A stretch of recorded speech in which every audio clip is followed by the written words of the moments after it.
Криптовалюта әлемінде ең үлкен криптобиржа Binance деген, соның басшысы Жанбин Жао деген кісі Тоқаевпен кездесіп, кәдімгі Қазақстанда лицензиясын алды. Жақсы көтерген сома қанша? $4000. Қанша уақытта? $4000 2 сағатта. Паника болған кезде ең төмен баға болады. Елдер сатып атқанда сатып алу керек, в том-то и дело. Күніне енді 10-15 мыңдай табам. Таза. Осы нарықпен ақша табудың қанша жолы бар? Табыс табудың дейікші. Мен негізі өзім білетін бір 20-30 түрі бар. Болашақта железно, мысалы, отвечаю. Криптовалюта. Сен көрермендерге айтамын, маған. Жоқ. Сондықтан бүгін видеоны соңына дейін көріңіздер. Жалпы заманауи кәсіп, заманауи нарық жайлы білем десеңіздер, болашақ жайлы білем десеңіздер, бүгінгі видео сіздерге арналған. Қайырлы күн достар, есімім Ұлан Құрманғалиев. Бұл сала таңдау каналы, құрметті достар, көптің сұранысымен, жалпы қазіргі болып отырған жағдайға байланысты Криптон компаниясынан сұхбат алуға тағы да келіп отырмыз. Өздеріңізге таныс жігіттер, ассалаумағалейкум, қалайсыңдар? Олжас. Қазір енді нарық қандай болып тұрған бәрі біледі. Осы крипто рынок қандай болып тұрған біледі. Баға түскен, нарық былай қып-қызыл болып тұрғанда. Біреулер айтады, алу керек дейді, біреулер қашу керек деп отыр. Алып қойған адамдар шыдамы жетпей жатыр деген сияқты ше. Яғни бір баға түскен уақыттардың біреу мүмкіндік ретінде көрсе, біреу проблема ретінде көріп тұр. Дұрыс па жігіттер? Енді осы жердегі сендердің бір жеке ойларын тыңдауға келді, және де қазір нарықта көптеген мынандай алаяқтар дейді ғой, көбейіп кетті. Солардың алдын алу жолдары, сол сұрақтарға жауап берсеңдер, одан кейін осы қазіргі нарықта ақша табудың қанша жолы бар, соны біліп кетсек, және де шәкірттеріңізден кішігірім пікір алып кетсек деген ниетпен келіп отырмыз. Сондықтан бүгін видеоны соңына дейін көріңіздер. Жалпы заманауи кәсіп, заманауи нарық жайлы білем десеңіздер, болашақ жайлы білем десеңіздер, бүгінгі видео сіздерге арналған. Сұхбатымызды жалғастырайық. Мынау бізде үшінші сұхбат деп айта аламыз, үшінші бөлім. Алдыңғы бөлімдер толық көрем деген адамдарға сілтеме қалдырып кетеміз. Кіріп көрсеңіздер болды. Негізі өте қызық, өте пайдалы сұхбаттар болды. Және просмотрда керемет жинады. Сондықтан кіруді ұмытпаңыздар. Жалпы жігіттер, қанша адам оқыттыңдар осы күнге дейін? 700-800 болып тұр қазір. Бір жыл болды ма жалпы компаниялар ашқаны? Бір жыл болады бұйырса, декабрьге. Желтоқсанда болады ғой, желтоқсанда. 700-800. Қазақ тіліндегі алғашқы мектеп деп айта аламыз ба? Басқа мектептер ашылды ма, ашылмады ма? Ашылып, жабылған мектептерді білеміз. Бірақ жалғастырып жатқандар жоқ. Қатты сондай үлкен нәтиже көрсетіп жатқан, қазақша үйретіп жатқан адамдар өте аз. Жоқ. Так, мектеп ашудың негізгі мақсаттары қандай болды негізі? Жалпы біздің мақсатымыз бірінші осындай қазақи комьюнити жасағымыз келді. Осындай нәрсе бар, осындай технология бар, қолданайық, басқа елдердің арттарында қалқап жүрмейік, ертең біздің енді заманға сай қозғалмасақ, кезінде мына индейцтер сияқты Америка басып алды ғой. Өйткені олардың қарулары дайын болмады деген сияқты, технологияға дайын болмады.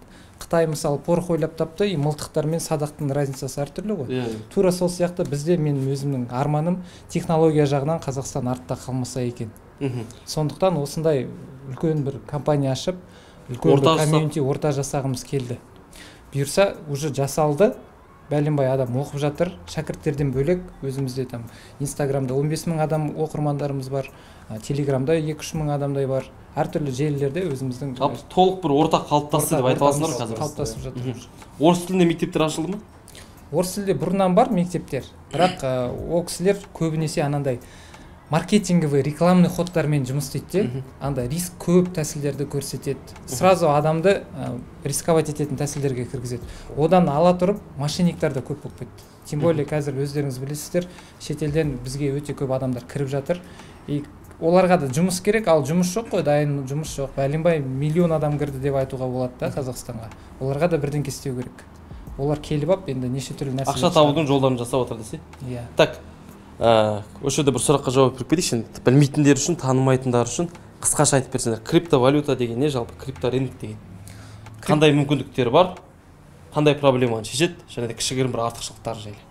Негізі енді былай нақты айтатын болсақ, криптовалюта деген ол цифровой ақша. Ақшаның келесі эволюциясы деп айтуға болады. Басында обмен болды, одан кейін қағаз ақша шықты, алтын болды деген сияқты. Карточкалар пайда болды, интернет-банкинг шықты, и қазір бұл келесі эволюциясы деп айтуға болады. Бұл әртүрлі мемлекеттердің ақшаларын біріктіретін бір актив болып тұр ғой бұл жерде. Басқарушысы жоқ. Иә, и басқарымы жоқ болып тұр. Тікелей ешкімге прямой бағынбайды и прямой табыс әкелмейді. Ол халыққа жасалған. Биткоинді алатын болсақ, ол тек қана платежный система сияқты ойлап табылғанда басында. Бір мемлекеттен екінші мемлекетке уақыт жағынан үнемдейсіз, қолма-қол перевод жасауға болады.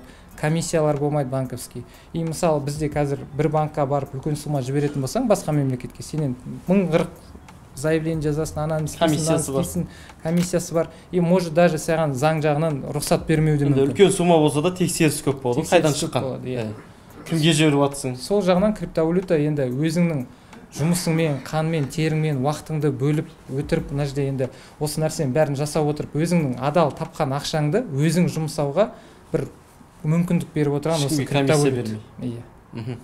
Так, криптовалютаның қазір уақытта қанша түрлі валюта бар қазір рынокта? 21 мыңнан астам. 21 мыңға жоқ. Енді әлем бойынша теңге, рубль, доллар, евро сияқты валюталар болса, бұл крипто рыноктың өзінің валютасы бар. Оның ішінде ең қымбаты біз білетін биткоин да. Ең біріншісі. Қазір қанша теңге тұрады бір биткоин? Так, 19 мың доллар. 9 миллиондай ма примерно? Примерно. Пик кезінде қаншаға дейін барды?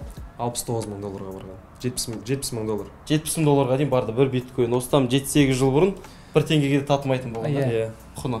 Сол кезде енді бір 3-4 биткоин алып қалған адамдар арада 7-8 жылдың ішінде енді бір адам танымастай байып кетті деп айта аламыз. Енді 3-4 бұл былай тұрсын, 20-30 ұстағандар, бір 50-60 штукқа пицца сатып алған адамдар, әйтеуір өзінше бір бөлек биткоин сақтаған адамдар бір уақытта, бір минутта енді долларовый миллионер болып кетті деп айта аламыз ғой. Кімге қызықты, алдағы видеоларды көрсеңіздер, біз алдында Улан бауырымыздың каналына шыққанбыз, 2 видео бар, сол жерде өте көп сұрақтарды, сауалдардың бәріне жауап бергенбіз. Негізі криптовалютаны енді вообще білмейтін адамға жаңағы алдыңғы 2 видеоны көрсеңіздер, барлығы уже айтылған, көрсетілген, түсінікті түрде жазылған. Былайша айтқан кезде тез байып кетудің бір мүмкіншілігі бір шығар, бірақ әрине бұл жерде де оңай емес. Бұл жерде де нарықпен танысу керек, нарықты көру керек. Жігіттердің өзінің оқыту орталығы бар, оқыңыздар, келіңіздер, көріңіздер, нарықпен танысыңыздар, одан кейін табыс табуды бастайсыздар. Бұл жігіттерді оқу үшін табыс тапқан адамдардың біразынан біз сұхбат алғанбыз, пікір алғанбыз. Өткен видеода да, осы видеода да ол кісілерден өзінен қазір отзыв алатын боламыз. Кезекті сұхбатқа сөз берейік. Ассалаумағалейкум. Уағалейкум. Есіміңіз? Есімім Жармахан. Жасың? 27. Мына крипто рынокқа Инстаграммен келдің бе, әлде YouTube каналмен келдің бе? YouTube каналмен келдім. Қашан оқыдың? Мен бірінші поток. Ең алғашқы потоктан.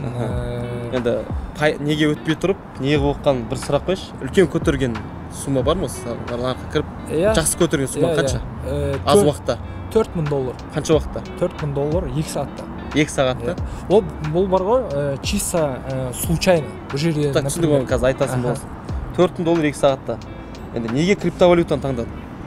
Неге бұл рынокты таңдадың? Мен бұнышы былай бүйтіп цель қойып таңдаған жоқпын. Менде, Южный Кореяда жұмыс істеп жүрмін өзім. И вот сол кезде үйге ақша аудару керек болды маған. И вообще проблема екен. Шетелде жүріп, үйіңе ақша, еліңе ақша аудару вообще проблема. Оның шешімі еш жерде қарастырылмаған, короче. И балдар айтады, осылай золотая коронамен жіберіп жатыр, осылай, комиссиясы мынандай. И сөйтіп бір рет жіберіп көрдім, комиссиясы көп, и уақыт алады, бірден түспейді.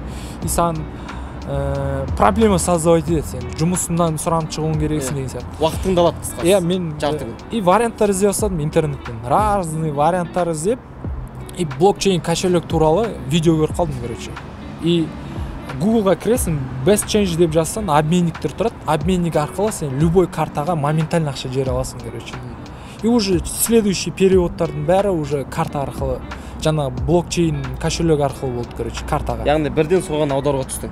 Қанша уақытта түсті ақша Қазақстанға? Ақша ол әр қалай түседі. Мысалы бар ғой, бір күн ішінде түседі да, мысалы сразу түсу мүмкін, моментально түсу мүмкін саған. 1 минутта. Иә, моментально. И жарты сағатта түсу мүмкін, бір сағатта түсу мүмкін. Ол может қандай себептерге байланысты екенін білмеймін, бірақ әр қалай түседі. Содан қызығушылық пайда болды. Иә. Қазақстанға келдің. Иә. Кореяда қанша уақыт жүрдің? Кореяда 8 ай ғана болдым мен мына жақта. Келдің да осы жігіттерге оқуға келдің бір. Иә, осы YouTube-тан көрдім да, и маған интересно болды же, потому что Кореяда жүріп, менде мысалы шотымда ақша болды да, жаңа кошелегімде. Ақшам, мен Кореядан келгеннен кейін, менде жаңа кошелегімде ақша болды. 2021 жыл ноябрьге қарсы, мен ақшам өзінен өзі кошелегімде тұрып 700 мың теңге көбейіп кетті. Қанша уақытта? Уақытын қараған жоқ, мен мысалы бүйтіп бірақ 700 плюс қадалып отырып қарамайсыз. Мен долларда ол жерде ақша ше. Мен теңгеге бүйтіп салыстырып қарағанда 700 мыңнан көп там с хвостиком, Так, $4000 қалай көтердің? $4000 осы майда, по-моему, с майда. Как раз рынок падения болды ғой, полный құлап. Сол кезде именно Анкор деген валюта бар. Именно сол $17000 алдым, короче. И $21000 кетті 2 сағатта. Сосын $21000 көп болды. шығарып алдың ба? Иә, сразу. Ары қарай өспеді ме? Жоқ, ары қарай уже құлай бастады. Уақытында шығарып үлгерді. Бұл жерде бар ғой, рынокты конкретно зерттеу керек. Не только рынокты, сен компанияны зерттейсің. Мен 1 жыл болды, например, осы криптовалютаны изучать етіп, былай қырынан, на қырынан бұны ақша табатын возможностьтар көп негізі. Ол сен өзіңе, музыкада жанрлар болады, сондай сияқты короче, сен өзіңе тиімдісін қарастырасың да. Ақша табу жолы көп десек, көп. Болашағына сенесің бе?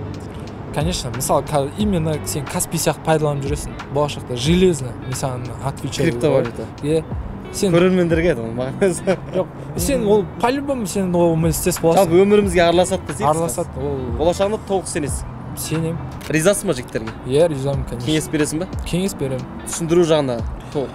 Сабақтарына. Сабақтары негізі қазақ тілінде үйренген маңызды.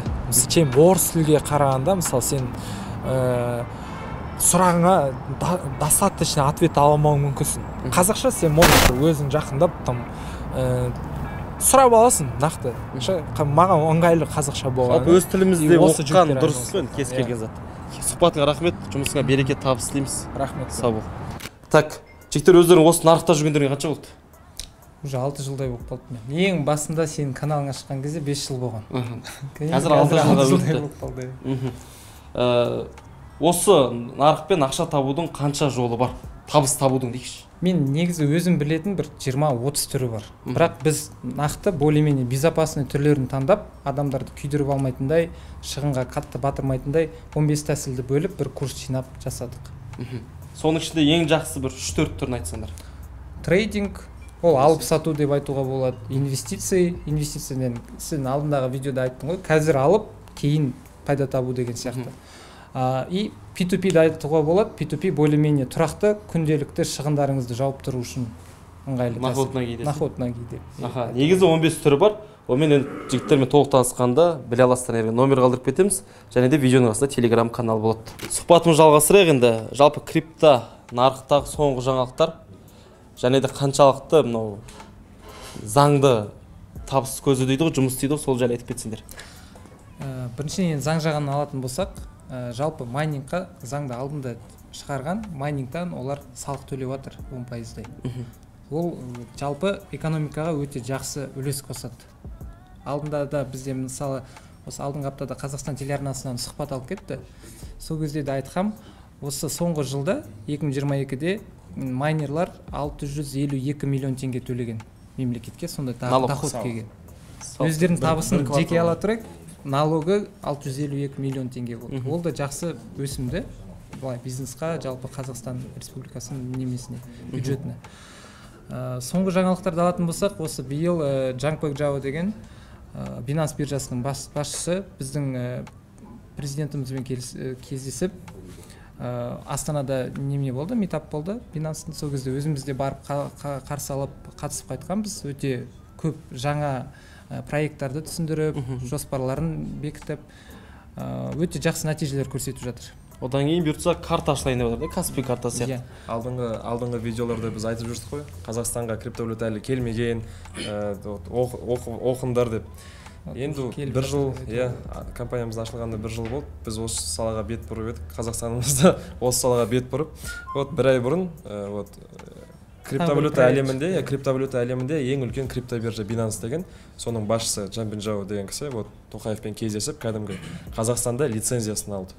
Алдында өздеріңізде жаңалықтардан көріп жүрген шығарсыздар, Binance взял лицензию деп. Рекламаларда шыға бастады. Ол үлкен жаңалық Қазақстан үшін. Өйткені криптовалютамен Қазақстанда заңды түрде айналысса болады. Бұлай уже майда чүйде деп айта алмайсың. Майда чүйде емес, уже алып тиген бір нелі проекттердің бір емес. Бір жақсы жаңалық болған, осы 1-2 ай бұрын Indebix деген Қазақстанның биржасы и Евразиялық банк екеуі қосылып криптокарта жасағалы жатыр.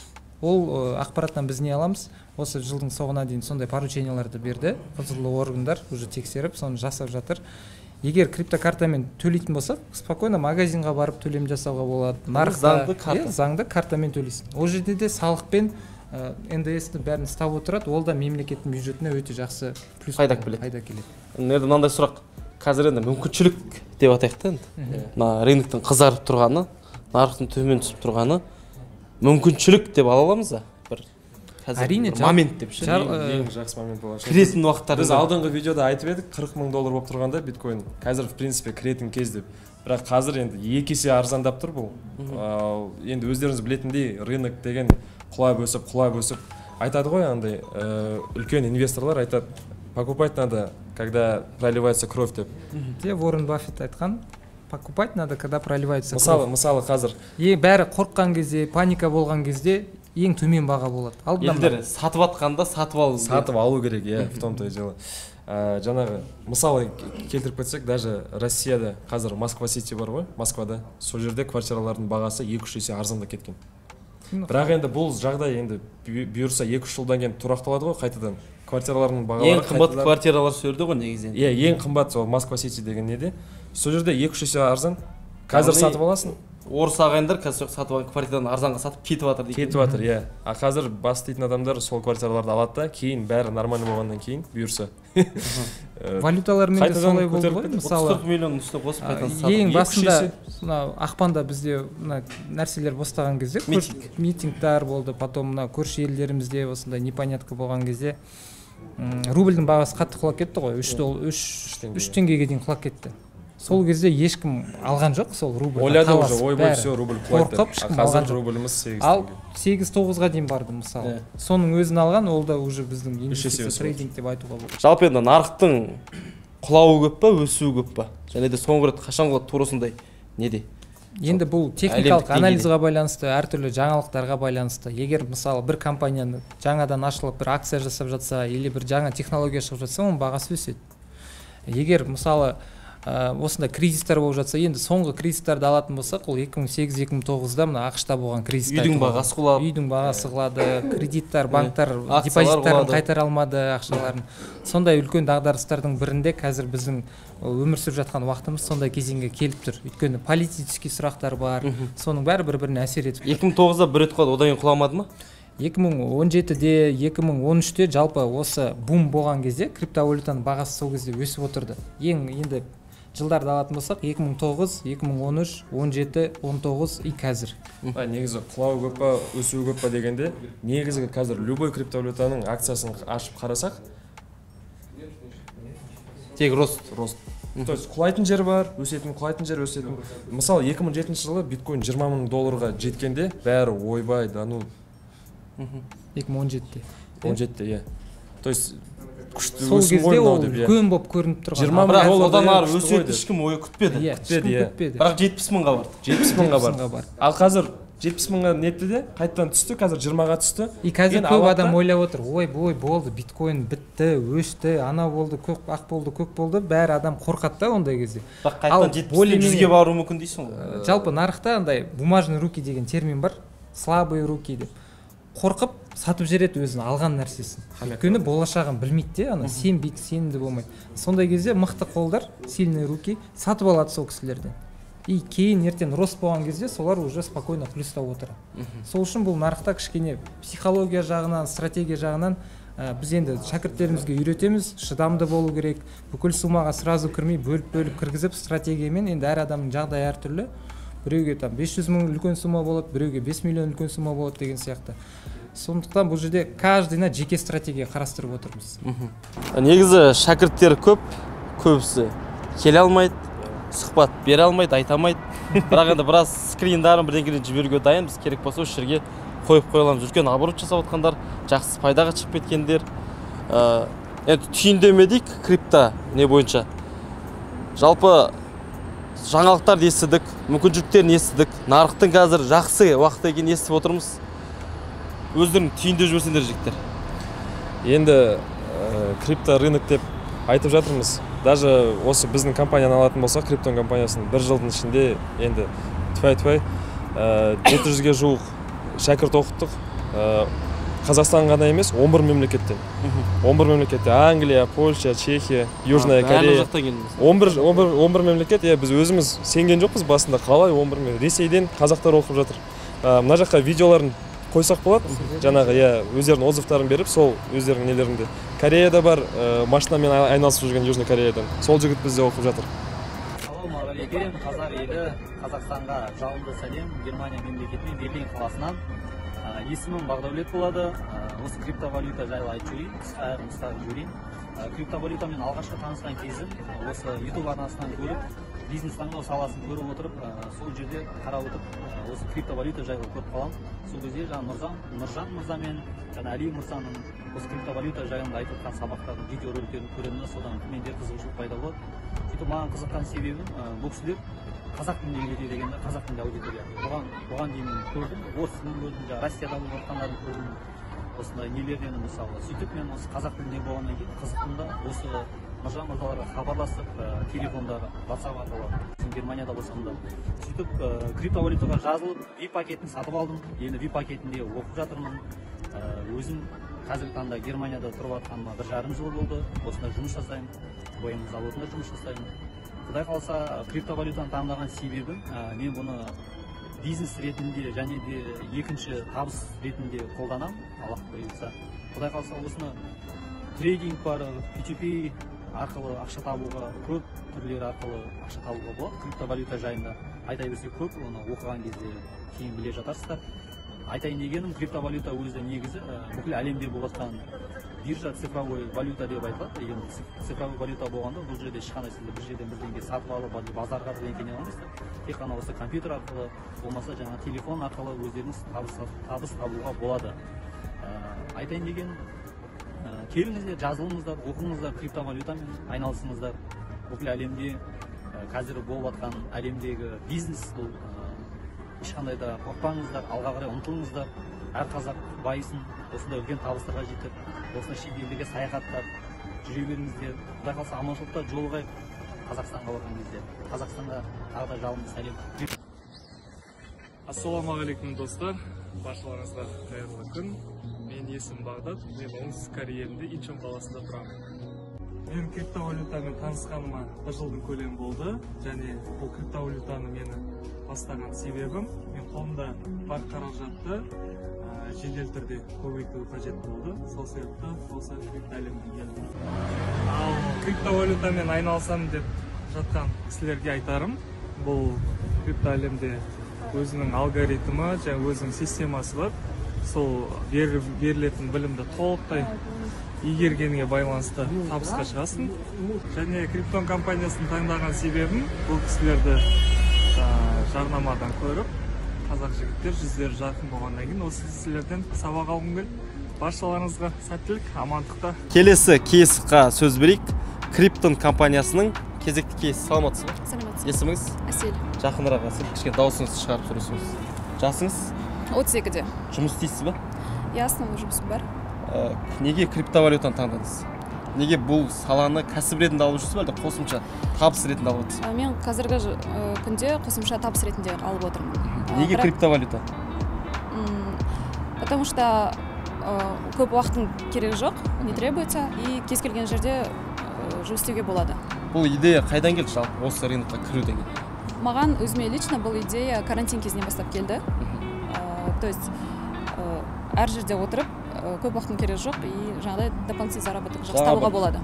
Балалық бір арманыңызды айтып кетіп едіңіз ғой? Соны айтып кетіңізші. Иә, ол мен балалық арманым үйде отырып ақша табу болды мен. Ақша түсіп офисқа бармай, иә. Жұмыс істемей. 8 уақыт офиста отырмай, иә, сол арманым болды. Енді соған сәл келе жатырмыз. Жеткен дейсіз бе? Ну, кішкене жеткендеймін. Айына қанша тауып отырсыз? Офисқа бармай. Ну, 500 мыңдай. 500 мыңдай, тұрақты. Тұрақты. Аха, қашан оқыдыңыз жалпы? Осы майда түстім мен, 2-ші потокқа. Интернет жарнамасымен келдіңіз бе, ютубпен келдіңіз бе? Инстаграммен келдім. Инстаграммен келдіңіз. Оқуға ризасыз ба? Өте ризамын. 500 мың табысқа қанша уақытта шықтыңыз? Менікі инвестиция долгосрочная. Салғаннан бастап сразу алдыңыз ба? Жоқ, сразу емес. Где-то 1-1,5 ай көлемінде. 1,5 ай көлемінде 500 мың теңге тұрақты пайда түссе, ол өте жақсы. болашағы бар деп ойлайсыз ба, сенесіз ба? Болашағы, иә, сенемін, 100% сенемін. Бұл Кеңес- уже болашақ. Кеңес бересіз ба? Кеңес беремін, әрине. Потому что ертең білмейміз қандай күн болатын, қандай жағдай болатын, тем более қазіргі нестабильный кезде өте жақсы, удобный дополнительный заработок ретінде болады. Ну, как бы основнойға тоже можно, но пока өзіме лично солай.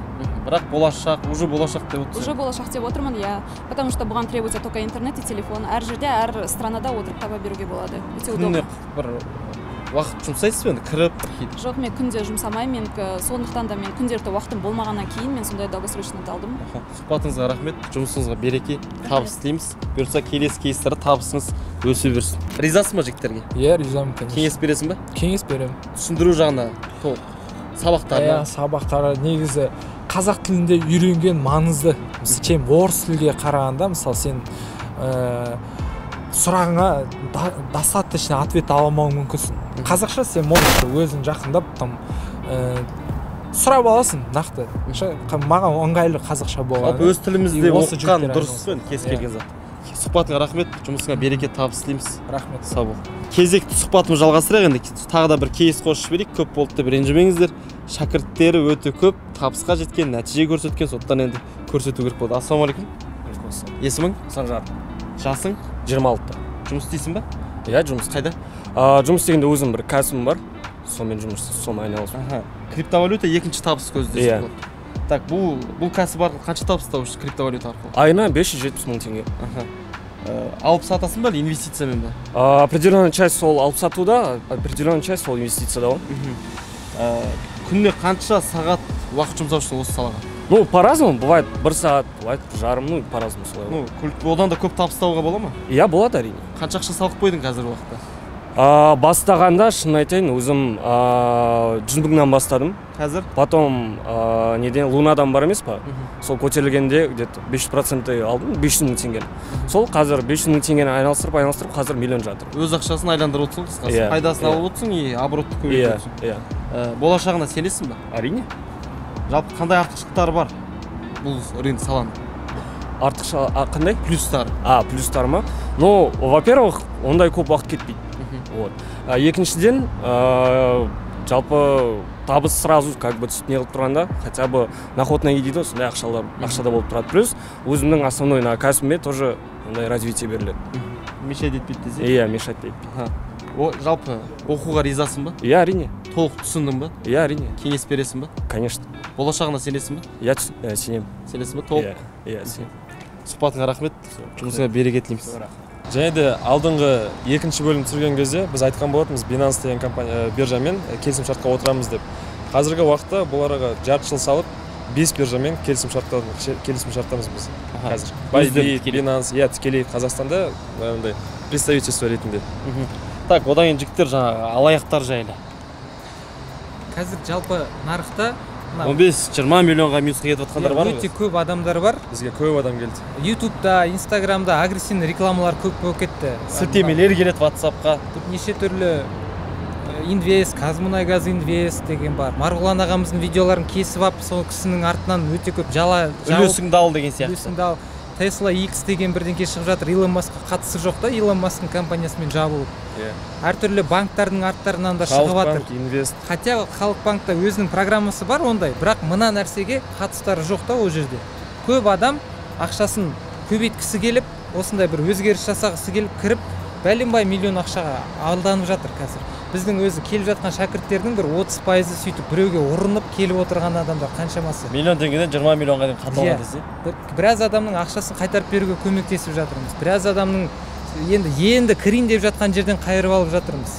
Сондай нәрселер көп болып кеткеннен кейін өзіміздің Telegram каналымызда осындай видеоларды түсіндіріп салып жатырмыз. Адамдар алдан қалмасын деп. Осы видеоның астына сілтемеге кіріп қарап көрсеңіздер де болады. Тегін сабақ, төлеудің еш нәрсе керек емес. Ең бастысы бір ең құрғанда өзіңіз үшін көрсеңіз болады енді. Қалай алданып қалып жатыр адамдар? Және де қалай алдап жатыр? WhatsAppқа келеді SMS, сен бірдеңе ұтып алдың болса, сілтемені бас деген сияқты. Сабақ тегін, просто өздеріңіз үшін көріңіздер, жігіттер. Просто проблеманы көріп, проблемаға шешім болмаса да әйтеуір жолын қайтару үшін бір видео түсіріп қойды сіздер үшін. Просто кіріп бір 20-30 минут уақыттарыңызды жұмсасаңыздар өздеріңіз үшін. Telegram каналда тұр. Мен өзім жеке қарап шықтым, өте жақсы. Енді қадалмаудың алдын алу керек енді, минусқа кірмеудің, өйткені ол алаяқ бүгін біреуге звондаса ертең саған звондайды. Алдында менің атымнан да біраз адамнан қарызға ақша сұраған, 400 мың теңгеден көрсетілімдерге кадрларын қалдырып кетейін. Қазір алаяқтың түрі өте көп болып кетті енді қысқаша. Енді жігіттер, енді соңғы бір түйіндеме курстарың бойынша, бағасы бойынша, оқытылу форматы бойынша, одан кейін бір сыйлықтарың бар, солар бойынша айтып кетсеңдер. Жалпы достар, енді біз қарапайым адамбыз. Алматының ортасында офисіміз бар, уже 1 жылдай болды жұмыс істеп жатқанымызға.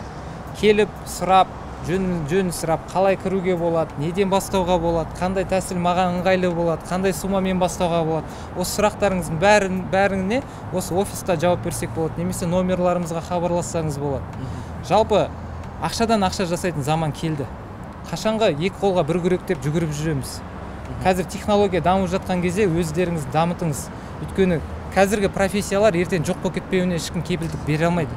Ертең сіздің мамандығыңыз жоғалып кетсе, сіз балаларыңызға ақшадан басқа не қалдырасыз? Ол ақшаның құны қандай болады ертең? Сондықтан бір защита ретінде, бір қорғаныс ретінде қабылдау керек те бұл нәрсені. Толықтай бүкіл ақшаңызды криптоға салыңыз деп тұрған жоқпыз. Ешқай шәкіртімізге өйтіп айтып отырған жоқпыз. Толық инвестиция жағынан жалпы қалай портфельді жасау керек, табысқа қалай шығу керек, қай жерде плюсты жабу керек, қай жерде минусты жабу керек, соның бәрін түсіндіріп үйретіп жатырмыз. Сол достар, Қанша теңге? курсымыз ба? Құны. Курстар енді әртүрлі пакетте, әртүрлі адамдарда тәсілдеріне байланысты. Осы видеоларда хабарласып кетсеңіздер, толық ақпарат беруге дайынбыз. Қанша күнге дейін созылады? Онлайн, офлайн? Офлайн түрлері де бар, и онлайн түрлері де бар. Екі түрлі формат. Екі түрлі формат. Енді біздің көрермендерге арналған сыйлықтарың бар деді. Осы заявка қалдырыңыздар деп отырмыз ғой. Информацияны жаңағы толығырақ білу үшін. Осы видеоның астында комментарий қалдырып, біздің номерларға хабарласып отырған адамдардың бәрі қатысады. Өзім осы 5 жылдықта, 1-2 жылдың ішінде қатты плюс беретін валюталардан 10 валюта таңдап, $100 бір кэшбэк жасап қойдық. Осылардың біреуі сіз болуыңыз мүмкін. Яғни номер қалдырған адамға және де комментария жазған адамның арасында ойнатасыңдар. Әрине. Қосымша қосарларың бар ма жігіттер? Енді аяқтаймыз да. Екі видео бойы айтып келе жатырмыз енді. Көрсеңіздер, естирсіздер. Кезінде биткоин пайда болғанда да бір негр жүреді ғой. Алыңдар деп айғайлаған. 10-да ма, 11-де ма $1 ғана тұрады биткоин. Алыңдар, пожалуйста, кейін маған рахмет айтасыңдар деп. Менде уже сол биткоин сияқты валюталарда көп, мысалы. Короче, жүгіріп қазір биткоинді алмасаң да, оның қасында қазір сол биткоиннің бағасы тұратын $1-дай өте арзан валюталар өте көп те, бірақ потенциалдар өте жақсы. Биткоиннан да жақсы криптовалюталар бар, бірақ бағасы $1 тұрады. Ана биткоинді алып үлгермей қалдым деп ойламаңызды деген. Жалпы білімге ақша салыңыздар, білім артық болмайды. Криптовалютаны кәсіп ретінде кірмей қойыңыздар, қосымша табыс ретінде қарастырсаңыздар болады. Болмаса өздеріңіз үшін оқысаңыздар болады. Бұл сізге келе ма, келмей ма, жараса ма, жараспай ма, әйтеуір бір хабарыңыз болу үшін оқысаңыз болады. Енді білім артық етпейді. Болмаса бір алаяқтардан қорғану үшін. Енді білімнің жаманы жоқ, салған ақша ол өз-өзін міндетті түрде ақтайды. Өзіңе салған ақша, тойға емес, киімге емес, өзің біліміңе салған ақшалардың бірі ретінде қабылданады. Құрметті достар, біз кеңес береміз бұл жігіттерді. Крипто саласы бойынша бізге орыстар да жазды, украинецтер де жазды, қазақтар да жазды. Мен былай айтайын енді. Канал бар, аудитория үлкен болғаннан кейін бізге көп жазады. Инвестиционный фондтар 1 миллионға 2 миллион, 3 миллион, 4 миллион береді. Төлейм дегендер де шығады. Бірақ енді өзің репутацияң үшін халықтың алдында жүргеннен кейін бізде екінің бірін түсіре бермейміз көшеде жүргендерді. Мына жігіттерден басқа адам қорықпаған жоқ емес қой, неге жетеді ғой түсір дегендер. Бірақ сенбеймін өкінішке орай. Ал енді Олжасты, Нұржанды танимыз. Нұржанмен жақында таныстық. Олжасты бұрыннан танимыз. Сондықтан сенімді жігіттердің бірі болғаннан кейін біз сіздерге көрсетіп жатырмыз. Және де жеке өзім кеңес беремін. Сондықтан құрметті достар, білімнің артықшылығы жоқ, кемшілігі жоқ. Оқыңыздар, ақшаны өздеріңіздің білімдеріңізге салыңыздар. Номер төменде, комментарий жазыңыздар, достарыңыз, туыстарыңызға таратыңыздар. Заманауи білімді сіз біз болып бірге меңгерейік. Видеоны лайк, коммент жазуды ұмытпаңыздар. Сау, саламатта болыңыздар.